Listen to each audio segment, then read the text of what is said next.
शांति। ओम शांति। आज मीठे बाबा के 29 तारीख के महावाक्य हैं। आज बाबा ने कहा, मीठे बच्चे, तुम्हें आवाज़ से परे जाना है। आवाज़ से परे मतलब शरीर के भान से परे जाना है। जब हम मेडिटेशन करते हैं तो आवाज़ से परे चले जाते हैं, कैसे आकाश और बहुत ऊपर चले जाते हैं तो बोलने का मन नहीं करता, तो उसको क्या कहेंगे? आवाज़ से परे, यानी देह भान से परे जाना है। इसीलिए मुख से शिव शिव कहने की भी ज़रूरत नहीं है, क्योंकि हमें तो शरीर से डिटैच होना है ना। शरीर में रह करके शरीर से अलग होने की फीलिंग हमें चाहिए, तो इसके लिए कुछ भी बोलने की तो ज़रूरत ही नहीं है। तो प्रश्न है, एक बाप को ही सर्वशक्तिवान ज्ञान का सागर कहेंगे, दूसरे को नहीं, क्यों? तो आंसर है, क्योंकि एक बाप को ही याद करने से आत्मा पतित से पावन बन जाती है। कैसे बनेंगे पावन? शिव बाबा को याद करने से। बाप ही है जो पतितों को पावन बना देते हैं, बाकी कोई भी देहधारी मनुष्य पावन बना नहीं सकते। बाबा क्या कह रहे हैं? बाकी कोई भी मनुष्य पावन नहीं बना सकते। बाबा तुम्हें रावण राज्य से मुक्त कर देते हैं, तुम शिव बाबा से शक्ति लेते हो। जितना जास्ती याद करेंगे उतना शक्ति मिलेगी। आ गई ना वही बात।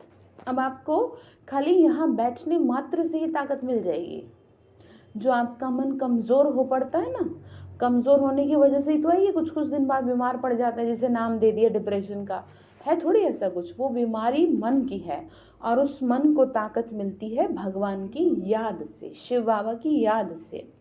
तो इसीलिए तो बाबा कहते हैं, चाहे जैसे भी हो, बस तुम मेरे सामने बैठे रहो।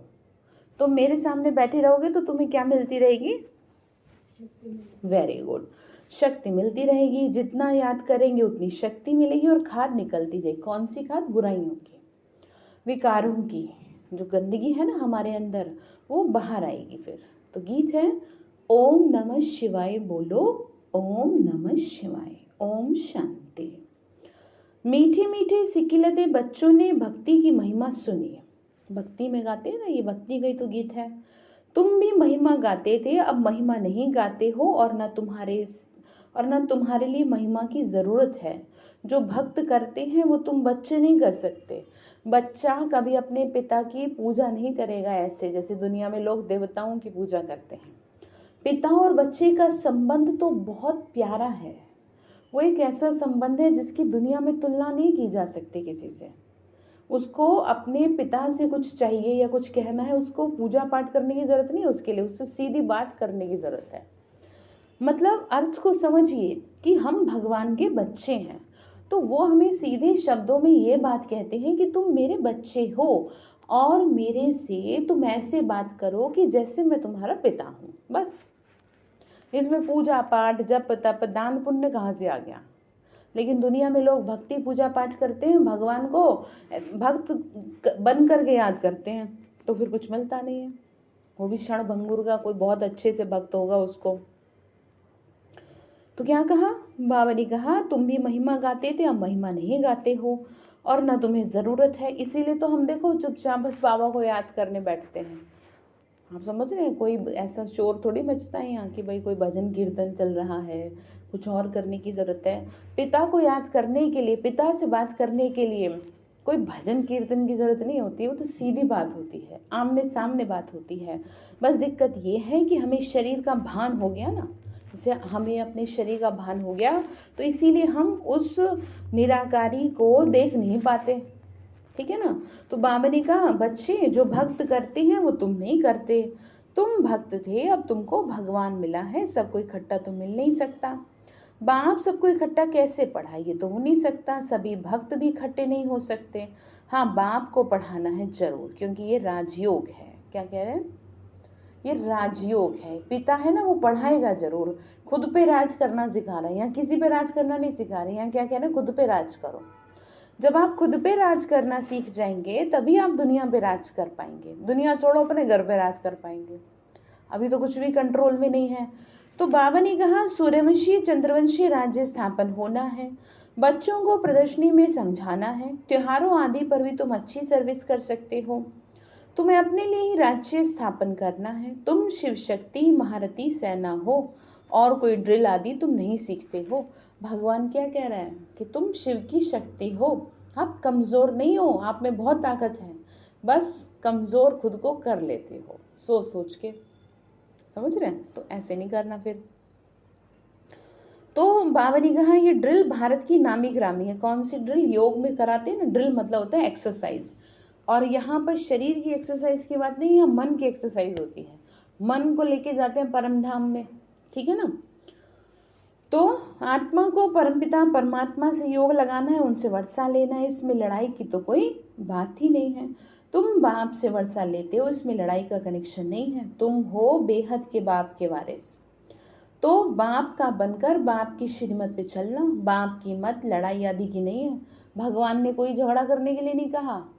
दुनिया में लोग कितना हिंसा, गीत उसमें भी लिखा है ना, महाभारत में भी, कि जो है अहिंसा परमो धर्म, कि हिंसा तो कर ही नहीं सकते, ठीक है ना। तो बाबा ने कहा श्रीमत पे चलना है तुमको, तो सिर्फ कहते हैं कि मीठे मीठे बच्चों तुम सतो प्रधान थे, राज्य करते थे, अब तुमको याद आया, याद दिला रहे हैं कि तुम देवता थे। आप अपने को साधारण समझ रहे हो कि मैं तो माँ हूँ, मैं तो किसी की ये हूँ, मेरा तो इससे ये संबंध है। उससे ऊपर तो भगवान का संबंध है आपसे। आप पे सबसे पहला हक भगवान का है। शरीर में जब आत्मा प्रवेश करती है तो पहला तो हक उसी का है ना जिसकी आत्मा है। जिसने जन्म दिया उसका हक तो दूसरा है, क्योंकि शरीर उसका है लिया जन्म लेने के लिए, लेकिन जो उतरी है आत्मा शरीर में उस पे हक तो उसी का है। तो उसी को याद करना चाहिए ना। तो क्या कह रहे हैं बाबा ने कहा बच्चे देखो, तो तुमको समझाते हैं, तुम अपने जन्मों को नहीं जानते हो। गाते भी हैं 84 जन्म मनुष्य लेते हैं, 84 लाख ये तो गपोड़े हैं। भक्ति मार्ग में जिसको जो आता है सो पढ़ते रहते हैं, कुछ भी कोई कह दे उसी को मान लेते हैं, कुछ अपना बुद्धि चलाते नहीं है। तो ड्रामानुसार ये भक्ति मार्ग की सामग्री है। सतयुग त्रेता में भक्ति होती नहीं, भक्ति अलग है, ज्ञान अलग है। तुम बच्चों के सिवाय और कोई ऋषि मुनि आदि की ये बुद्धि में यह ज्ञान नहीं है। उन्हों को यह भी मालूम नहीं कि सुख अलग है, दुख अलग है। बाबा ने कहा सुख बाप देते हैं, दुख रावण देते हैं। जो तुम सूर्यवंशी चंद्रवंशी थे, सो 84 का चक्र लगाकर शूद्रवंशी बने। मतलब बाबा ने कहा तुम देवता थे और तुम गिरते गिरते नीचे आते आते अब कैसे बन गए। हाँ, तो ये कह रहे हैं कि जन्म लेते लेते अब फिर से तुमको याद दिला रहे हैं कि तुम विश्व के मालिक थे। तुम साधारण नहीं थे, तुम क्या थे? विश्व के मालिक थे। तुम 84 जन्म भोग नीचे उतरते तुच्छ बुद्धि तमो प्रधान बन गए हो। सतो प्रधान वाले को स्वच्छ बुद्धि कहा जाता है, तमो प्रधान को नीच कहा जाता है। पतित बुद्धि होती है ना, तो नीच बुद्धि वाले ऊंच बुद्धि वालों को नमस्ते करते हैं। ये तुमको मालूम नहीं कि हम ही उच्च थे। अब यहाँ पे कौन से उच्च की बात हो रही है? यहाँ पे आत्मा के ऊंच होने की बात हो रही है। किसी की जात बरादरी से उसको नीच ऊंच नहीं कह रहे कि आप आत्मा जो है साधारण नहीं थे, आप देव घराने की आत्मा थे, आप देवता थे, पर आप भूल गए। और जब आप भूल गए तो आप कुछ भी उल्टा सीधा करने लगे, आप गाली गलौज करने लगे। कभी किसी देवी देवता को देखा है गाली गवाली देते हुए, कुछ गलत बोलते हुए? नहीं ना। तो वही बात बाबा सिखा रहे हैं, या क्रोध करते हुए देखा हो देवता को, तो वही सिखा रहे हैं कि तुम याद करो, तुम दुनिया वालों जैसे नहीं हो। तो तुमको मालूम नहीं, लेकिन तुमको याद दिलाया जा रहा है। बाबा ने समझाया जिसने पहले नंबर में जन्म लिया वही सतो प्रधान बनेगा। कौन? श्री कृष्ण सतयुग का फर्स्ट प्रिंस होगा। 84 जन्म भी सूर्यवंशी लेंगे। अब तुम समझते हो हम विश्व के मालिक थे तो पावन सतो प्रधान थे। पति थोड़ी विश्व के मालिक बन सकते हैं। उन्हों की महिमा देखो कितनी ऊंची है। किसकी? लक्ष्मी नारायण की। कितनी ऊंची महिमा है। सर्वगुण संपन्न। त्रेता में 14 कला संपूर्ण नहीं कहेंगे। स्वर्ग में कितनी कला है? 16 कला। 16 कला से मतलब होता है हर तरह से परफेक्शंस। दुनिया में ऐसा कोई है किसी में कुछ कमी होगी, किसी में कुछ कमी होगी, लेकिन सतयुग में रहने वाली जो आत्माएं होंगी उनमें कोई कमी नहीं होगी। समझ रहे? उठने बैठने खाने पीने हर तरह कलाओं से संपन्न होंगे। मतलब जैसे कई लोग बहुत परफेक्शन से काम करते हैं, जैसे भोजन भी बनाएंगे तो बहुत परफेक्ट तरीके से बनाएंगे, सफाई भी करेंगे तो बहुत परफेक्ट तरीके से करेंगे, लेकिन फिर भी उनमें कोई ना कोई तो कमी। तो इसका मतलब मनुष्य को नहीं कहा जा सकता इस कलयुग में कि वो 16 कला संपूर्ण है, लेकिन देवताओं के लिए कहा जाता है। और बाबा हमें कह रहे बच्चे तुम देवता ही थे, तुम ही वो थे जिसमें 16 कला थी, लेकिन तुम मुझे भूल गए, खुद को भूल गए, इसीलिए तुम फिर ऐसे काम करने लगे, इसीलिए फिर औरों की तरह साधारण हो गए। इसीलिए अगर कोई कुछ गलत करता है तो आपको लगता है मैंने क्या कर दिया, समझ रहे हैं आप? तो ऐसा खुद को क्या कर लेते हैं, दूसरे से कंपेयर कर लेते हैं, जबकि आपको तो उसके जैसा सोचना भी अपराध है। अगर एक जना कुएं में कूदेगा, गड्ढे में गिरेगा, तो सारे गिरेंगे क्या? नहीं ना।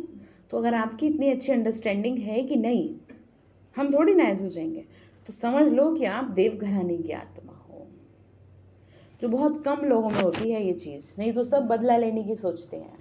जैसे यहाँ पर सिखाया जाता है टिट फॉर टैट, दुनिया में सिखाया जाता है, यहाँ पे आपको ये नहीं सिखाती मैं कि टिट फॉर टैट मतलब जैसे को तैसा, यहाँ नहीं सिखाते। चाहे आपके साथ किसी ने कितना भी बुरा किया हो, लेकिन आपको नहीं सिखाएगा यहाँ पर कोई भी कि जैसे को तैसा, आप माफ़ करो, आप बड़े बन जाओ।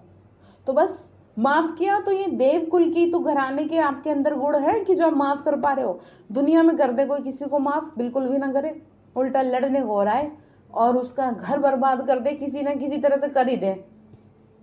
तो अब आप समझ रहे हो, आप अपनी इम्पोर्टेंस को समझो। ये सारी बातें समझाने का पर्पज़ यही है कि आप किसी भी तरह अपनी अहमियत को समझें, औरों से खुद को कंपेयर ना करें कि इनसे तो मैं अच्छी हुई, समझ रहे हो, इनसे तो बहुत अच्छी हो। अरे आपको तो अच्छा ही होना है, आप उनके जैसे हो भी कैसे सकते हो, आप उनके जैसे सोच भी नहीं सकते। ठीक है, तो ध्यान रखेंगे। तो क्या कहा, सूर्यवंशी को 16 कला संपूर्ण कहेंगे, 14 कला के पीछे संपूर्ण अक्षर नहीं आएगा। संपूर्ण 16 कला वालों को लिखना है, मतलब संपूर्ण मतलब होता है कंप्लीट, परफेक्ट, पवित्रता से भी हर तरह से। अभी तुम बच्चे 16 कला संपूर्ण बनते हो। ये भी बच्चों को समझाया है कि ये ज्ञान अति सहज है, इससे सहज कोई बात होती नहीं। तो बाबा तो रहम दिल है ना, तो बाबा जानते हैं बच्चे भक्ति में धक्के खा खा कर थक गए होंगे, इसीलिए दिखाया है द्रौपदी के पांव दबाए। बाबा के पास बूढ़ी बूढ़ी माताएं आती हैं, अब वास्तव में क्या है ये समझ रहे हैं, भगवान ने हमारे पांव दबाए। पांव दबाने का मतलब क्या है, हमें जीना सिखाया। ऐसे नहीं कि कोई पर्टिकुलर किसी के पांव दबा रहे हैं, ये सब ऐसे कह लो कि ये सब कहावतें कह लो, या कोई ऐसी बात कह लो कि लोगों ने उसका क्या का बात का पता नहीं क्या अर्थ निकाल दिया, समझ रहे हैं हम। जैसे कि लक्ष्मी को विष्णु के पांव दबाते दिखाया है, इसीलिए लोग आज के समय में महिलाओं को पैर की जूती समझते आए हैं। तो बाबा जब ब्रह्मा बाबा को जब ये ज्ञान मिला तो सबसे पहले बाबा ने वही करा, उसको लक्ष्मी को वहां से पैरों से हटवाया, फोटो में से उसके सर के पास उस फोटो को फिक्स किया गया कि जिसको तुम समझते हो ना नारी नरक का द्वार है, वही तुम्हें स्वर्ग तक पहुंचाएगी, वही तुम्हें जीवन दान देगी। इसीलिए फिर जब 300 भाई बहनों का ये संस्था की शुरुआत हुई तो नाम दिया गया शिव शक्ति पांडव सेना, इनको ये नाम दिया गया। 300 थे उस समय, लेकिन फिर कुछ कुछ चले गए, माया आ गई। तो आप समझ रहे हैं, तो ये सब कहने की बातें हैं, अर्थ नहीं समझते तो बाबा हमको अर्थ समझाते हैं। बाबा क्या कह रहे हैं कि देखो बूढ़ी बूढ़ी माताएं आती हैं, तो बाबा कहते हैं तुम भक्ति में धक्के खाकर थक गई हो, मतलब भगवान को ढूंढ ढूंढ के थक गई हो। अब तुम आराम से बैठो, मैं तुम्हें सुख दूंगा, बस तुम अपने को आत्मा समझती रहो, बस सिंपल सी बात कह रहे हैं। इसीलिए बाबा तुम्हारी सब थकान दूर कर देंगे। जैसे आधे घंटे भी अगर आपका पावरफुल योग लग जाए तो आपकी सारी थकान दूर। भक्ति में राम राम जपते माला फेरते रहते हैं। भक्ति में क्या होता है, राम राम जपना, ठीक है, यही होता है। कौन सा ऐसा है साफ सुथरे मन का, कोई भी नहीं है, मुश्किल से 1% होगा कोई माला जपने वालों में, और उसमें भी उसका साफ सुथरा मन अपने स्वार्थ के लिए ही होगा, भले ही दूसरे के लिए कुछ गलत नहीं होगा, लेकिन उसमें भी अपना ही लालच होगा। लेकिन यहाँ हम कोई अपना लालच करता है, यहाँ तो निस्वार्थ चलता है सब। आपको भी यही शिक्षा दी जाती है कि आप जो भी करें निस्वार्थ करें, इसलिए ना करें कि मेरा भला हो, इसलिए करें कि सबका भला हो। इसीलिए तो इतने लोगों का जीवन बदल रहा है। कोई ऐसी संस्था है दुनिया में कि जिस जगह पर जा करके ऐसे ऐसे लोगों का जीवन बदल रहा है और कोई दिख नहीं रहा बदलने वाला? कोई साधु महात्मा नहीं दिख रहा कि जो बैठ कर पे किसी की पे कोई छड़ी घुमा रहा हो, कोई कुछ कर रहा हो। आप समझ रहे हैं? लेकिन इतने लोगों का जीवन बदल रहा है सिर्फ निस्वार्थ की वजह से, सिर्फ इस वजह से कि परमात्मा को पहचान गए। ठीक है, उसकी पहचान करना यानी अपने भाग्य को संवार लेना। भगवान को ना पहचानना यानी अपना भाग्य खराब कर लेना। और एक यही संस्था ऐसी है कि जो भगवान का सही इंट्रोडक्शन देती है, बाकी तो सब गोल गोल घुमाते हैं। समझ रहे हैं? क्योंकि आजकल सब क्या हो गए हैं, सब भगवान हो गए हैं। कोई कुछ कहेगा, कोई कुछ कहेगा, कोई कुछ कहेगा, तो अच्छा भला आदमी कंफ्यूज हो जाएगा और फाइनली थक करके छोड़ देगा कि मैं खुद ही सही हूँ, मुझे भगवान की जरूरत नहीं है। क्योंकि जैसे होता है ना कि जैसे ऊन का गोला होता है, जब वो पूरा खुल जाता है, जब आप उसको लपेटो तो वो बुरी तरह से क्या हो जाता है, उलझ जाता है। और जब उलझ जाता है तो उसको सुलझाने में कितने घंटे लग जाएं ये कुछ कहा नहीं जा सकता। इसी तरह से दुनिया का जो सूत है ना वो उलझ गया है, उसको सुलझाने के लिए शिव बाबा को ब्रह्मा कुमारियों का सहारा लेना पड़ा। समझ रहे हैं? यानी ब्रह्मा कुमारी संस्था का सहारा लेना पड़ा कि इनके माध्यम से मैं इस सूत को सुलझाऊं कि मैं मनुष्य नहीं हूं, मैं शरीरधारी नहीं हूं, मैं तुम्हारा पिता ज्योति स्वरूप हूं, मैं कोई देवी देवता नहीं हूं, मैं कोई साधु महात्मा नहीं हूं, मैं कोई ऋषि मुनि नहीं हूं, मैं सिर्फ ज्योति स्वरूप हूं। अब इतनी सी बात समझाने में 84 साल लग रहे हैं और अभी तक भी लोगों को ये बात समझ नहीं आ रही। जो सीधी लाइन थी लोगों ने इधर उधर हाँ, वो होता है ना, वो कौन सा खेल होता है जिसमें होता है ढूंढो, वो वाला ही है कुछ इस तरह का। तो बाबा ने कहा तुम भक्ति के धक्के खाकर थक गई हो, अब तुम्हारी सब थकान दूर होगी। बाबा का पादरियों से भी संपर्क रहा, पादरी भी बाइबल लेकर बैठ समझाते रहते हैं, बहुत क्रिश्चियन बन जाते हैं। यहाँ माला आदि फेरने की बात नहीं है, यहाँ तो किसी को नहीं कहते माला फेरो। मैं तो माला फिर भी इसीलिए कह देती हूँ जिससे कि आपकी बुद्धि टिकी रहे। समझो आपकी बुद्धि भटकती बहुत है, आपसे होता नहीं है कुछ, तो माला के सहारे आपकी बुद्धि टिकी रहेगी। जैसे स्वमान का अभ्यास करना है तो 108 की माला से करोगे तो आपको ये ध्यान रहेगा कि हाँ मेरे 108 तो हो गए, और फिर आपकी जो बुद्धि है ना वो दाने पे रहेगी, स्वमान के सहारे दाने पे रहेगी। और अगर ऐसी कह देंगे तो फिर आपसे बुद्धि भटक जाएगी आपकी। तो बाबा ने कहा कि बच्चे अपने को आत्मा समझ मुझे याद करो, शिव शिव मुख से कहना नहीं है। जैसे बहुत लोग कहते हैं राम राम राम राम, शिव शिव शिव शिव उठते करेंगे, और उनका जीवन कितना अच्छा है ये तो आप सब जानते हैं, कितना अच्छे अंदर से है वो। समझ रहे हैं ना? तो इसीलिए बाबा ने कहा तुम्हें ये सब कुछ बोलने की, तुम अंदर ही अंदर अजप्पा जाप करो ना, अंदर ही अंदर अजप्पा जाप चले, किसी को पता भी ना चले। तपस्या वो होती है, तपस्या वो नहीं है जो दुनिया को पता चल जाए, और जो चीज़ दुनिया को पता चल जाए उसका कोई महत्व नहीं रहता फिर। समझ रहे हैं? वो तो बाद में पता चले ना, बाद में पता चले जब उसकी रोशनी फैलने लगे। तो वही बात बाबा कह रहे हैं। तो बाबा बहुत सहज युक्ति बताते हैं कि मुझे याद करो तो तुम्हारी खाद निकल जाए, और गृहस्थ व्यवहार में रहते पवित्र बनना है। कमल फूल बड़ा नामी ग्रामी है, उनकी बड़ी पंचायत होती है, परंतु फिर भी न्यारा और प्यारा रहता है। तुम भी विषय सागर में रहते न्यारे प्यारे रहो। ये विषय सागर है, इसको नदी नहीं कहेंगे। बाबा ने कहा तुम बच्चे अभी कितना समझदार बनते हो, इसी समझ से तुम महाराज कुमार बन जाते हो, इस ज्ञान से ही तो बनेंगे देवता। ये पढ़ाई वो है, तुमको बहुत खुशी होनी चाहिए, पुरुषार्थ करना चाहिए। अथवा बच्चा अथवा बच्ची दोनों की आत्मा को पुरुषार्थ करना है, मतलब जो भी है मेहनत तो करो। वैसे भी तो अपनी ज़िंदगी में कितनी मेहनत करी है अपनी रिश्तेदारी को सही करने में, अपने आप को, अपना अपमान भी हो रहा है उस पर भी वो डाल रहे हैं कि चलो कोई बात नहीं, वो भी तो मेहनत ही है घर को बचाने के लिए। अब कौन सी मेहनत करनी है? इसको बचाने की। हाँ, वेरी गुड।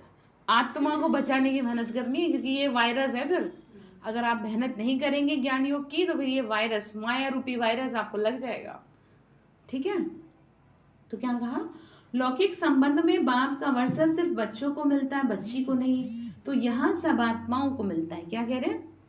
यहाँ तो सबको मिलता है, वैसा नहीं है कि कोई मेल को ही मिल रहा है, फीमेल को मिले या मेल को मिले। भगवान की नज़र में सब बराबर है तो आत्मा ही, भले वो चाहे स्त्री है या वो पुरुष है तो आत्मा ही। भगवान के लिए थोड़ी स्त्री पुरुष है। लौकिक में बैठे कोई वारिस समझ। हाँ, भगवान के लिए स्त्री पुरुष नहीं है, भगवान के लिए तो वो आत्मा है। तो बाबा ने कहा यह सब आत्माओं को वर्षा मिलता है। तो बाबा समझाते हैं याद की यात्रा से तुम उच्च पद पा सकते हो। प्रदर्शनी में पहले पहले बाप का परिचय देना है, फिर उनके बाद में है बाप का वर्षा। पहले ये निश्चय बिठाओ कि ये तुम्हारा बेहद का बाप है, उनको समझाना है भगवान एक है। ब्रह्मा विष्णु शंकर भी भगवान नहीं देवता है। आ गई ना वही बात। इसके लिए आप ऐसे भी समझ सकते हो, जैसे दुनिया में कहते हैं ब्रह्मा देवताई नमः, विष्णु देवताई नमः, शंकर देवताई नमः, लेकिन शिव परमात्माई नमः। अब पूछो लोगों से कि शिव के साथ परमात्मा क्यों जोड़ा, बताओ, उनको समझ ही नहीं है। यहाँ बाबा ने क्लैरिफिकेशन दिया है। शिव शंकर लगे तभी तो परमात्मा वहाँ ऐड हो रहा है और यहाँ देवता ऐड हो रहा है शंकर के साथ। नहीं समझते तो कोई बात नहीं, अपना काम तो करो। तो क्या कह रहे फिर बाबा ने कहा भगवान पतित पावन निराकार बाप है, उनकी महिमा अलग है। आजकल प्रदर्शनी में त्रिमूर्ति पर समझाना होता है। वो बाप ये दादा, वर्षा उनसे मिलता है, वो निराकार है, उनसे वर्षा कैसे मिले? वह है सबका रचयिता। ब्रह्मा विष्णु शंकर भी रचना है, रचना को रचता से ही वर्षा मिल सकता है। समझ रहे हैं? कोई भाई भाई को कुछ थोड़ी दे देगा वर्षा, पिता ही तो देगा। और हम सबका पिता कौन है? वो है रचयिता, सारी सृष्टि का रचयिता, मनुष्य आत्माओं का रचयिता, और हम सभी हैं उसकी रचना। तो हमें उससे मिलेगा ना, इंसानों से क्या मिलेगा? बाबा ने कहा ये ध्यान रखो, रचता सबका एक है, सर्व का सदगति दाता एक है। उनको क्या कहते हैं? ज्ञान का सागर। बाकी वो सब शास्त्रों की अथॉरिटी है, ये है ज्ञान सागर खुद अथॉरिटी। मतलब दुनिया में लोग शास्त्रों की अथॉरिटी, शास्त्र बैठ सुनाते हैं, ठीक है, लेकिन यहाँ तो बाबा सागर है ना, देखो कितना ज्ञान है, कहीं लिमिट ही नहीं है। वर्ल्ड ऑलमाइटी अथॉरिटी खुद कहती है मैं वेदों शास्त्रों को जानता हूँ और तुमको इन सब का सार समझाता हूँ। मुरली क्या है? सार है। किसका? वेदों शास्त्रों का सार है ये। तो ये सब भक्ति मार्ग की सामग्री जो सतयुग त्रेता में नहीं होती, भक्ति में भी सीढ़ी नीचे उतरनी होती है। सर्वशक्तिवान एक बाप को ही गाया जाता है, उनके साथ योग लगाने से तुम क्या बन जाएंगे? वेरी गुड, कितना अच्छा जवाब दिया, देवता बन जाएंगे। बस कुछ नहीं करना। जैसे आपका योग अपने परिवार से लगा है ना, बैठिए आप यहाँ हो, बुद्धि आपकी वहाँ है, तो वो योग लग रहा है आपका उनसे। अब उनसे योग लगाने से तो कुछ नहीं होगा। और योग अगर यही बुद्धि आप ज्योति बिंदु पे लगा दो तो सब कुछ होगा। जीवन सुंदर बनेगा, जीवन बदलेगा, जीवन में सुख शांति आएगी, तो तभी देवता बन जाएंगे बस। फिर क्या कहा? बच्चे जितना जास्ती याद करेंगे उतना शक्ति प्राप्त करेंगे। तो तुमको दिन रात यही फिक्र रहनी चाहिए कि हम कितना याद करते हैं, कि पतित से पावन, तमो प्रधान से सतो प्रधान बन जाए। माया के तूफान आएंगे, बाबा कहते हैं खबरदार रहना, कैसे भी आ जाएगी। अभी आप अच्छी भली बैठे हो, कोई बात हो जाएगी, ये क्या था? माया के तूफान थे, आपको परेशान कर देंगे। पर आपको समझना है कि माया आ रही है। जब मन दुखी हो रहा है, कौन आ रही है? बस, और उठ जाओ वहीं से। फिर तो तुम्हारी माया के साथ युद्ध है। फालतू विकल्प बहुत आएंगे दिमाग में, फालतू उल्टी सीधी बातें बहुत आएंगी जो कभी अज्ञान में भी नहीं आए, मतलब ज्ञान ना मिलने से पहले भी। हाँ ठीक है, तो ये युद्ध है ना, कौन सा युद्ध चल रहा है? विकारों से युद्ध चल रहा है। आप सही ट्रैक पे चलो और दुनिया आपको गलत ट्रैक पे ले जाए, या दुनिया छोड़ो आपका मन ही ले जा रहा है आपको, तो वो युद्ध चल रही है ना। तो तुम युद्ध के मैदान में हो, मेहनत सारी याद की है। भारत का योग नामी ग्रामी है। योग के लिए बाबा समझाते हैं कि तुम अपने को आत्मा समझ मुझ बाप को याद करो। ऐसे और कोई मनुष्य समझा न सके। कोई ऐसे कैसे कह देगा बताना? कोई कह सकता है ये बात? कोई नहीं कह सकता। और कोई क्यों कहेगा? किसी को आपसे ये कह के क्या मिलेगा? थोड़ा इन बातों पे ना विचार करो कि कौन है जो इस तरह की बातें हमसे करता है, तब आपको समझ में आएगा कि वो भगवान ही है जो हमसे ये कह रहा है, डायरेक्ट बात कर रहा है। दुनिया में आप कहीं चले जाओ, ऐसी बातें आपको कहीं नहीं मिलेंगी जो मुरली के माध्यम से मिलती हैं, और साथ में ताकत भी देता है। फिर तो बाबा ने कहा कोई नहीं समझा सकता तुम्हें, वह कह देते हैं भगवान के स्वरूप हैं, जिधर देखता हूँ परमात्मा ही परमात्मा है। तो बाबा समझाती हैं तुम आत्मा हो, 84 जन्म भोगते हो। अगर सब परमात्मा है तो क्या परमात्मा जन्म मरण के चक्कर में आता है? मतलब वो भी गर्भ से जन्म लेता है। भगवान शिव ही एक ऐसे हैं कि जो किसी के गर्भ से जन्म नहीं लेते। बाकी जितने भी देवी देवता हैं वो सब जन्म लेते हैं, लेकिन उनका जन्म पवित्र जन्म कहलाता है। ब्रह्मा विष्णु शिव उनका शंकर का भी जन्म नहीं हुआ? नहीं, ऐसे नहीं हुआ जन्म, गर्भ से नहीं। आपने देखा कुंती को, कुंती का दिखाया ना, और भी बहुत देवी देवता हैं कि जिनका जन्म संकल्प शक्ति से होता है। जैसे पार्वती का दिखाया अपने महल से, ऐसा कहीं होता है, लेकिन दिखाया है गणेश जी का, और भी बहुतों का दिखाया है। तो इस बात से ये कंक्लूजन निकलता है कि पतित जन्म नहीं है, विकारी जन्म नहीं है, पवित्रता से जन्म है, संकल्प शक्ति से जन्म है। बाबा को तो जन्म नहीं हुआ। वही तो कह रही हूँ, ऋषि मुनि, जैसे मैं आपको बताती हूँ, मुझे नाम नहीं ध्यान आ रहा, उन ऋषि का बहुत तपस्या करी थी उन्होंने, और उन्होंने क्या करा, संकल्प से ही संकल्प किया, और उनकी तपस्या इतनी पावरफुल थी कि एक संतान का जन्म हो गया, और उन्होंने उसे बड़ा कर दिया, एकदम जवान, एकदम संकल्प शक्ति से, आध्यात्मिकता की शक्ति से। तो सोचो कि उस पवित्रता से, भगवान से योग लगाने से फिर क्या नहीं हो सकता। जबकि मेडिकल साइंस में लिखा है कि मेडिटेशन तो वो चीज़ है जो मुर्दे में भी जान डाल दे। तो ये किसी संतान का जन्म होना तो बहुत छोटी सी बात है। आप श्री कृष्ण को देख लो ना, माँ को भी नहीं पता चला कि कब बच्चे का जन्म हो गया। ऐसा कहीं होता है दुनिया में? और कारावास में इतना प्रकाश फैल गया, आज तक ऐसे किसी बच्चे का जन्म हुआ है? और माँ को बच्चा ट्रांसफर भी कर दिया गया, तब भी नहीं पता चला। सोचो कि ये जो जन्म है, ये जन्म कहे जाते हैं संकल्प शक्ति से। और जब आप संकल्प अपने उससे जोड़ लेते हो तो आपके संकल्प ऐसे हो जाते हैं जैसे 1000 वोल्ट, मतलब इतना जैसे 100 के 1000 वोल्टेज हो जाए, तो ये पावरफुल हो जाते हैं। तभी तो आपको कहते हैं कुछ गलत संकल्प मत करो, क्योंकि अब आप यहाँ जुड़ गए हो, आप ऑलमाइटी अथॉरिटी से जुड़ गए हो। इसीलिए गलती से भी कुछ गलत मत सोच लेना, क्योंकि जो आप सोचोगे वो हो जाएगा। ठीक है? तो जब हम भगवान से जुड़ते हैं और पवित्रता को अपनाते हैं तो उससे क्या होता है, संतान का जन्म होता है। जैसे कि बाबा ने बताया था, वहाँ पर भी एक बेटा और एक बेटी होंगे, संकल्प करेंगे कि हमें एक बेटा चाहिए, तो संकल्प शक्ति से यहाँ से एनर्जी निकलेगी और बच्चे का जन्म होगा।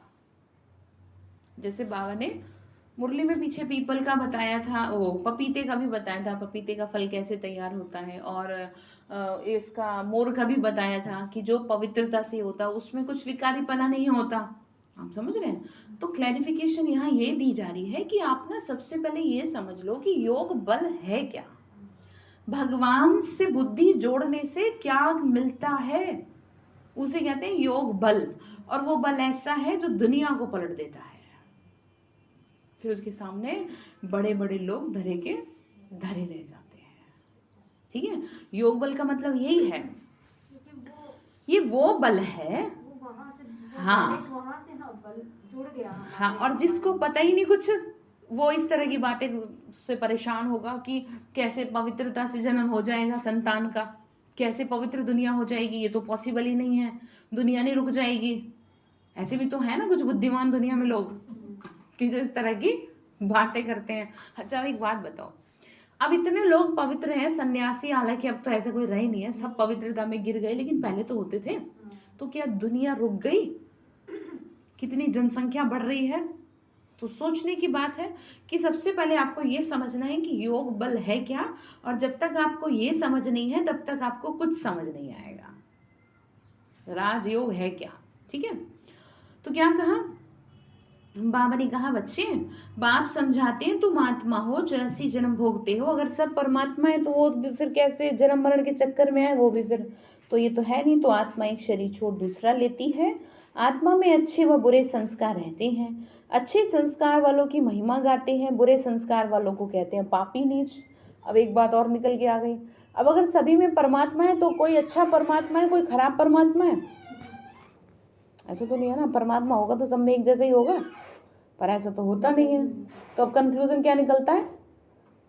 हम सब आत्मा है, परमात्मा। हाँ, वेरी गुड, कि हम सब आत्मा हैं और हर आत्मा में अपनी अपनी बुद्धि भगवान ने दी है, संस्कार भरे हैं, ठीक है।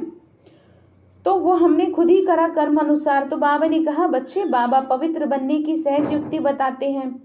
मनसा वाचा कर्मणा, किसी को दुख नहीं देना, अपने को भी दुख नहीं देना, कोई भी विक्रम चोरी आदि नहीं करना चाहिए। अगर कहीं झूठ बोलना पड़ता है तो बाबा से राय पूछो। बाबा ने कहा जैसे कईयों के धंधे ऐसे हैं भाइयों के, तो उनको झूठ थोड़ा बहुत बोलना पड़ता है, तो बाबा ने कहा कि मेरे से पूछ लो कि हम क्या करें, क्योंकि वो भी पाप ही है। देखो एक तरह से, देखो जिस झूठ से किसी का कोई नुकसान ना हो, ठीक है, और वो आपकी मजबूरी हो, तो उसे अपनाना पड़ता है। अब जैसे ज्ञान में चलने के लिए भी कई झूठ बोलने पड़ते हैं।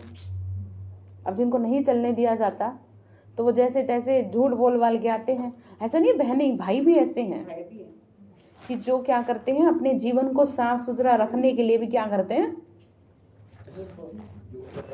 हाँ ठीक है ना, तो वो झूठ नहीं है वो झूठ तो आपको पार कर देगा, अच्छे काम के लिए झूठ बोल। हाँ, उसमें किसी का क्या नुकसान है। अब एक बात बताओ, अब मैं ज्ञान में चल रही हूँ और मैंने झूठ किसी से बोल दिया कि नहीं, कुछ बोल दिया कि नहीं नहीं मैं तो कहीं और जाती हूँ या क्या है, ठीक है ना, तो इसमें किसी का क्या नुकसान हो रहा है बताना। किसी को मेरे से क्या मतलब, मैं कुछ भी करूँ, सबके पास राइट टू लाइफ है। कॉन्स्टिट्यूशन बढ़ा देना अगर कोई ज़्यादा बोले तो जीने का अधिकार, ठीक है। और दूसरी बात ये है, अगर हम सही काम कर रहे हैं तो आपको क्या समस्या है ये बता दो, और अगर आपको समस्या तो आपकी समस्या, हमारी नहीं है। तो इसीलिए आप अपनी समस्या का समाधान खुद निकालिए, परेशान ना हो, ठीक है। ऐसे अगर किसी का नुकसान ना हो ना, तो उससे अगर आप झूठ बोलते भी हो ना तो चलता है। हाँ, तो वही तो कह रही हूँ कि अब मेरे ज्ञान में चलने से अगर मुझे कोई झूठ बोलना पड़ रहा है दुनिया से, किसी का नुकसान ना हो, ठीक है, तो उसमें क्या नुकसान है, कुछ भी नहीं। जैसे मैं एक दिन मुरली सुनाते सुनाते बोलना पड़ा था, बताया था ना मैंने आपको, तो क्योंकि कोई ऑप्शन नहीं था और कोई फालतू की बात ही करे जाए, ना तो कॉल बैक कर सकते आप, ना आप ये कह सकते कि जी नहीं मैं बाद में बात कर लूँ, ना आप उसकी बात को इग्नोर कर सकते। अब कैसे बचेंगे, और बैठे मुरली सुना रहे और वो भी यहाँ, तो कितना मतलब चुनौती आ गई मेरे सामने। तो मैंने क्या कहा कि मैं रास्ते में हूँ तो रास्ते पर बात हो रही है। हाँ बस, तो अपने आप भी क्या हुआ, तो कि अच्छा ठीक है फिर घर पहुँच के बात करना। तो अब ये क्या था, क्या नुकसान हुआ उनका, अगर वो थोड़ी देर बाद मुझसे बात कर लेंगे तो आप समझ गए। तो इस तरीके से, ठीक है, मतलब आपको ना युक्ति से चलना होगा कि सांप भी मर जाए और रहना आपको समाज में ही है, रहना आपको दुनिया में ही है, लेकिन अपने आप को बचाना। जैसे अभी कहते हैं ना, जितना बचा सकते हो बचा लो खुद को, समझ रहे हैं। जितना अभी तो आपने शरीर के वायरस से बचने की कोशिश की, अब मन पे जो वायरस लग रहा है ना उससे बचो। ये जो मन आपका जरा जरा सी बातों में क्या हो जाता है, परेशान, बेचैन हो जाता है, ठीक है। तो क्या करें कि अगर कहीं झूठ बोलना पड़ता है तो बाबा से राय पूछो। सबसे बड़ा पाप है काम कटारी चलाना, ये मत करो। तो बाबा कहते बच्चे हाथों से काम करो, बुद्धि का योग मेरे से रखो। तो इसके लिए कहा जाता है हथ काटे दिल याटे, मतलब दिल किसके साथ, बाबा के साथ, और हाथों से अपना काम करो बस। तो बाबा सर्जन भी है, सबकी बीमारी एक जैसी तो हो न सके, कर्म भी एक जैसे न हो सके, तो कदम कदम पर पूछना चाहिए। मंजिल बड़ी भारी है। अमरनाथ की यात्रा पर जाते हैं तो कहते हैं अमरनाथ की जय, बद्रीनाथ की जय, हे बद्रीनाथ हमारी रक्षा करो। अब तुमको तीर्थ यात्रा आदि कुछ नहीं करना, ये ज्ञान की बातें बाप ही समझाते, उनका ही पाठ है। तो तुम भी बाबा के साथ साथ पाठधारी हो। क्या कहा, तुम भी बाबा के साथ पाठधारी, ठीक है। तो और सबसे बड़ी बात, भगवान के साथ अकेले नहीं चल रहे हो, आपके पीछे पीछे चल रहे हैं, बस दिखाई नहीं दे रहे। दिक्कत ये है, वो भी आपने कर रखी है दिक्कत, क्योंकि आपको शरीर का भान इतना है कि आप ज्योति बिंदु को देख ही नहीं पा रहे, उसे महसूस ही नहीं कर पा रहे। अगर आपको ये प्रैक्टिस हो कि मैं तो आत्मा हूँ, जैसे हम लोगों को कई बार साफ दिखता है कि बाबा जैसे हमारे संग ही खड़ा है, जैसे हमसे बात ही कर रहा है। क्यों? क्योंकि बार बार प्रैक्टिस करते हैं ना। हम अपने आप को हर तरह से ये स्वीकार कराने की कोशिश में है कि हम कौन है? आत्मा। आत्मा है। समझ रहे हैं? इसीलिए बाबा की इतनी फीलिंग रहती है कि ऐसा लगता है कि जैसे वो साथ ही खड़ा है, दूसरे को नहीं दिखेगा। जैसे एक सीरियल आया था ना, यम है हम। हाँ। तो उसमें जब नारद जी आते थे वो किसी को नहीं दिखते थे, हाँ। बस वो उन दोनों को ही दिखते थे। तो लोग परेशान हो जाते थे कि ये पता नहीं किससे बातें कर रहे हैं। समझ रहे हैं आप? तो हमारे साथ भी ऐसे ही भगवान से हमारे अंदर ही अंदर बातचीत चलती है, लेकिन वो किसी को दिखाई नहीं देते। अब लोग उसको समझ नहीं पाते, तो वो हमारी अटक थोड़ी है। आप शरीर के बांध से ऊपर उठो, अपने आप आपको उसकी फीलिंग होगी। समझ रहे हैं? परमात्मा तो आत्मा से ही हाँ, तभी होगा। शरीर से थोड़ी। तो आप समझ रहे हैं? सीरियल्स वगैरह देखते तो सब हैं, लेकिन उससे कुछ अर्थ भी निकाल लिया करो। कई लोग अच्छे से अर्थ निकल जाते हाँ, मैं ये देखो कैसे निकला अर्थ। अब यही तो इसीलिए तो याद आ गया ना अचानक कि नारद जी बोलते थे लेकिन किसी को दिखाई नहीं देते थे। तो ऐसे ही बाबा बोलते तो हैं लेकिन किसी को दिखाई नहीं देते। तो फिर क्या कहा कि ये ज्ञान की बातें बाबा ही समझाते हैं, उनका ही पाठ है। तो बाबा ने कहा मेरे साथ तुम्हारा पाठ है। तो जितना बाबा ने कहा जितना पढ़ेंगे उतना उच्च पद मिलेगा। इसमें कोई बड़ाई की बात नहीं है, बड़ाई एक ही है जो सर्व मनुष्यों को सदगति देता है। तारीफ किसकी की जाए? बाबा की। सर्व बच्चों को पतित से पावन बनाते हैं। ड्रामा में मुझे भी पाठ मिला है, 5 तत्वों को भी अपना अपना पाठ है। सो बजाना है, सबका अपना अपना पार्ट है। और उसमें वंडरफुल बात यह है कि कोई भी अपने पार्ट से बाहर नहीं जा सकता। आप कोई फिल्म की शूटिंग कर रहे हैं, कुछ कर रहे हैं, उसको फिल्म भी छोड़ के भाग जाओ, लेकिन यहाँ पर यहाँ पर आप नहीं जा सकते। यहाँ तो आपको अपना पूरा सर्कल रिपीट करके ही जाना। जिस आत्मा से आप बंध गए हो, अब उससे तो पूरा हिसाब आपको करना ही है, चाहे जैसा भी है आपका हिसाब। ठीक है? तो बाबा ने कहा अपना अपना पार्ट मिला है, सो बजाना है। प्रकृति को भी धरती को उथलना है, विनाश होना है। तुम्हारा भी ड्रामा में पार्ट है, इसमें बड़ाई क्या है? राज्य करते करते पतित बन गए। तुम भी पहले क्या थे? बाबा ने कहा हीरे तुल्य थे, और अभी कैसे हो गए? कौड़ी तुल्य। तो फिर भी तुमको ऐसा बनना है, फिर से याद दिला रहे हैं तुमको फिर से देवता बनना है। मत भूलो कि तुम औरों जैसे नहीं हो सकते। बार बार खुद को याद दिलाओ कि मैं क्या सोच रही हूँ ये, और मैं क्यों सोच रही हूँ ये, मुझे क्या मिलेगा इससे। ये 3 बातें अपने से करो। ठीक है? और जब फालतू की दिमाग चले तो बाबा से करो बात। तो बाबा ने कहा बच्चे ये ड्रामा बना हुआ है, बाबा भी अपना पार्ट बजा रहे हैं। भक्त लोग बड़ाई देते हैं, महिमा गाते हैं, वह काम हम नहीं कर सकते। दुनिया में करते हैं ना, भक्ति पूजा पाठ में महिमा करते हैं। तो यहाँ तो बाबा ने कहा तुम महिमा क्या कर रहे हो मेरी, तुम मुझे याद कर लो। जब बच्चा बाप की तारीफ करे या ज़्यादा आगे पीछे घूमे तो बाप को समझ में आ जाता है पिता को कि इसे कुछ चाहिए। भक्ति में इसीलिए करते कि कुछ चाहिए उधर। हाँ, ठीक है। तो बाबा ने कहा तुम्हें तो यहाँ कुछ करना नहीं है ऐसा, तुम तो चुपचाप मुझे बैठ के बस मेरा आशीर्वाद, मेरा प्यार, मेरी दुआ तुम्हें लगती रहेगी। ठीक है? तो बस ये ड्रामा के राज को समझ लो, बड़ा वंडरफुल है जो कोई को पता नहीं। बाबा हम सतयुग में यह भी भूल जाएंगे, ऐसे बच्चे कहते हैं, तो बड़ा विचित्र ड्रामा है। ऐसे ऐसे अपने से बातें करो। कोई पाठधारी अच्छा पाठ बजाते हैं तो ताली बजाते हैं।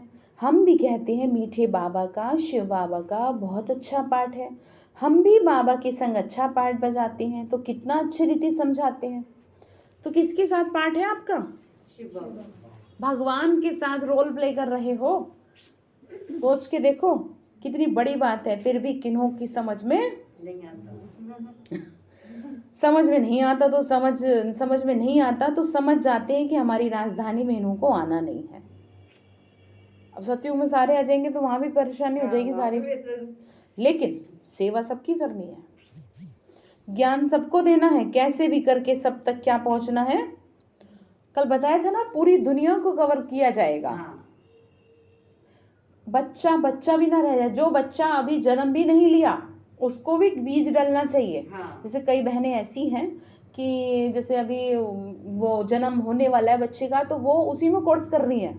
अब आप सोचो कि जिस बच्चे ने आना है पहले से ही भगवान उसमें क्या कर रहा है, ज्ञान का बीज डाल रहा है। ये किसकी प्लानिंग है? ये उसकी प्लानिंग है।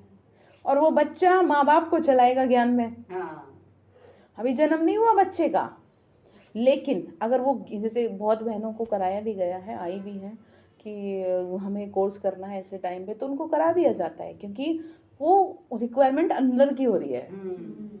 वो जो आत्मा बैठी है ना अंदर गर्भ में, वो रिक्वायरमेंट उसकी है, उसको पावन बनना है, उसको दुनिया को बदलना है, इसलिए वो अंदर से फिर माँ कह रही है। तो ये सारे काम ऊपर से हो रहे हैं कि कोई महान आत्मा आ रही है कि जो पहले से ज्ञान सुनना चाह रही है, कि जन्म होने से पहले ही वो ज्ञान सुनना चाह रही है। तो सोचो, अब सोचो ना भगवान की प्लानिंग कैसे चल रही है, कि जिस जिसको अपना बनाना है उसको भले ही जन्म नहीं लिया, इसे पहले से ज्ञान तो दे दूं कि जैसे जैसे बड़ा हो तो ज्ञान का बीज फिर उठे। हम समझ रहे हैं? तो ये सब भगवान का ही कार्य है। तो क्या कहा, यह भी जानते हैं कि जो ब्राह्मण बने थे वही ब्राह्मण फिर देवता बनेंगे, देवताओं में भी प्रजाति सब बनेंगे, सबका पार्ट है, सृष्टि भी एक ही है, वो चलती रहती है। God is one, creation is one, वही चक्र फिरता है। मनुष्य खोज करते हैं कि देखे मून में क्या है, समझते हैं ना, कहते प्लांट भी ले लिया कईयों ने, तो ये क्या है, ये प्रकृति के साथ छेड़छाड़ है। हाँ, आप समझ रहे हैं? कहाँ पर चीन में, कहाँ पे समुद्र के नीचे से ट्रेन बना दी गई है। हाँ, चलो और सब छोड़ो, आप मेट्रो को ही देख लो, अंडरग्राउंड कितना खतरनाक है। और वो भी दिल्ली में। आप सोचो, अब तो सब जगह है, कितना अंडरग्राउंड मौत को साथ में लेके चल रहे। अब जिसकी आनी होगी उसी के लिए बनी होगी वो। हाँ, बिल्कुल। स्पेसिफाई तो है ना, हर चीज अपने साथ एक प्रभाव छोड़ती जा रही है। तो इसीलिए बाबा ने कहा कि तुम हमेशा मेरी याद में रहो, तो मैं किसी तरह तुम्हें तो बचा लूं। देखो, मरना एक अलग बात है, मरना सबको है, लेकिन अकाले मृत्यु ना हो, तड़फे ना आत्मा। जैसे मलबे में दबे हैं तो दबे ही पड़े हैं, तड़फ रहे हैं, कोई अस्पताल तक ले जाने वाला नहीं है, कोई पानी मुंह में डालने वाला नहीं है, हाथ कट गया, पैर कट गया, ये क्या है? ये अकाले मृत्यु है। और ये अकाले मृत्यु हमारे पाप कर्मों की सजा है। समझ रहे हैं? और इससे बचने का एक ही उपाय है, वो क्या है? चलते फिरते कामकाज करते बस अजप्पा जाप करते रहो। आपको कोई साधु तो हो नहीं कि जी बैठ जाना हमने, तो आपको कोई ऐसे नहीं बिठा रहे। आप चलते फिरते बस ऐसे रहो, जैसे कि सपोज जैसे माँ का बच्चा कहीं दूर रहे या हस्बैंड वाइफ एक दूसरे से दूर रहे, तो भले ही वो दूर हैं लेकिन मन फिर भी उनके साथ जुड़ा रहता है, अटैच रहता है। तो वो मन अब किससे अटैच कर लेना है? क्योंकि वो लोग तो साथ दे ना दें, बाबा तो दे, वो तो तुरंत आ जाएगा।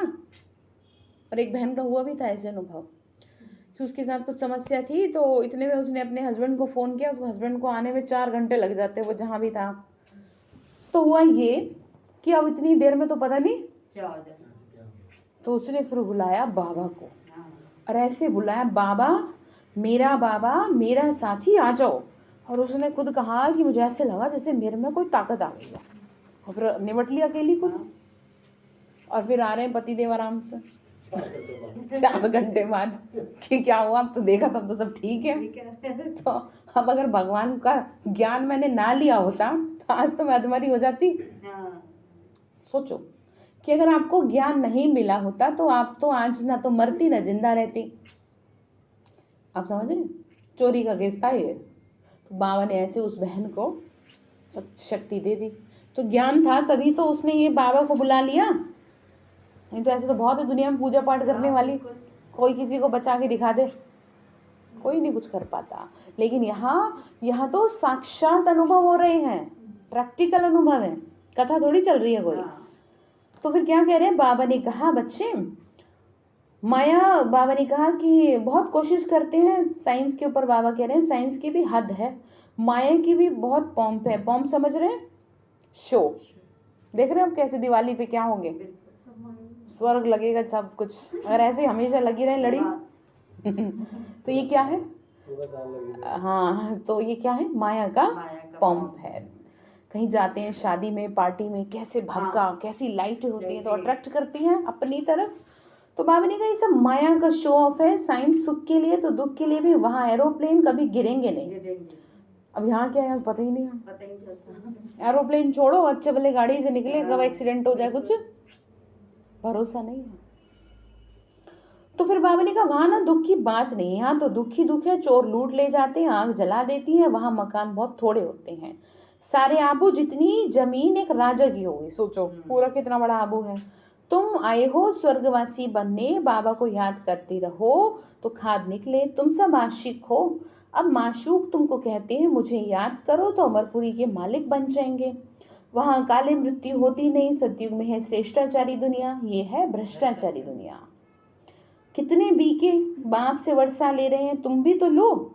अगर श्रीमत पर नहीं चलेंगे तो कैसे बचेंगे बताओ, चलना पड़ेगा ना। तो हर 5000 वर्ष के बाद बाबा में आते हैं राजयोग सिखाने, स्वर्ग का मालिक बनाने। कलयुग में ढेर मनुष्य हैं, सतयुग में थोड़े हैं, तो विनाश तो जरूर होगा ना। इसीलिए महाभारत लड़ाई सामने खड़ी है। अच्छा, मीठे मीठे सिक्की लदे बच्चों प्रति माता पिता बाप दादा का याद प्यार और गुड मॉर्निंग।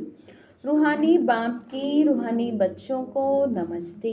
रूहानी हम बच्चों की रूहानी माता पिता बाप दादा को नमस्ते। नमस्ते बाबा, नमस्ते। शुक्रिया बाबा, शुक्रिया बाबा, शुक्रिया। तो धारणा के लिए मुख्य सार है मनसा वाचा कर्मणा, कभी किसी को दुख नहीं देना। बुरे संस्कारों को निकाल, अभी अच्छे संस्कार धारण करना। कोई विकर्म ना हो, इसका ध्यान रखना। ठीक है। दूसरी पॉइंट है, इस विचित्र ड्रामा में अपने श्रेष्ठ भाग्य को देखते हुए अपने आप से बातें करना कि मैं भगवान के साथ पाठधारी हूँ। कितना अच्छा पाठ है मेरा कि भगवान मुझे अपने साथ पाठ बजा रहे हैं, मेरे साथ चल रहे हैं, मुझसे सेवा करा रहे हैं। तो वरदान है मनन द्वारा बाप की प्रॉपर्टी को अपनी प्रॉपर्टी बनाने वाले दिव्य बुद्धिमान भव। मनन चिंतन, ज्ञान का चिंतन। जब आप ज्ञान का चिंतन करेंगे तो बाबा की सारी शक्ति आपकी हो जाएंगी। तो क्या कहलाएंगे? दिव्य बुद्धिमान भव। बाबा ने कहा बाप द्वारा जो खजाना मिला है उसे मनन करो तो अंदर समाता जाएगा। प्रॉपर्टी तो सबको एक जैसी मिली हुई है, लेकिन जो मनन करते हैं उसे अपना बनाते हैं, उन्हें उसका नशा और खुशी रहती है। मतलब ज्ञान का जो मनन करता है खुशी उसे रहती है। इसीलिए कहा जाता है ना, अपनी घोट तो नशा चढ़े। जो मनन की मस्ती में सदा मस्त रहते हैं उन्हें दुनिया की कोई भी चीज उलझन आकर्षित नहीं कर सकती। उन्हें दिव्य बुद्धि का वरदान स्वतः ही मिल जाता है। स्लोगन है, मन की उलझनों को समाप्त करने के लिए निर्णय शक्ति को बढ़ाओ। क्या कह रहे हैं? मन की उलझनों को सुलझाने के लिए मतलब आपके अंदर डिसीजन मेकिंग पावर नहीं है, आपको समझ नहीं आता कि मुझे क्या करना है और क्या नहीं करना। तो ये क्या चल रही है अंदर ही अंदर? उलझन चल रही है। तो इसके लिए क्या करेंगे? बाबा को याद, निर्णय शक्ति, हाँ, निर्णय शक्ति को बढ़ाएंगे। ठीक है, वो तभी बढ़ेगी जब बाबा से बुद्धि लगाएंगे। अच्छा, ओम शांति।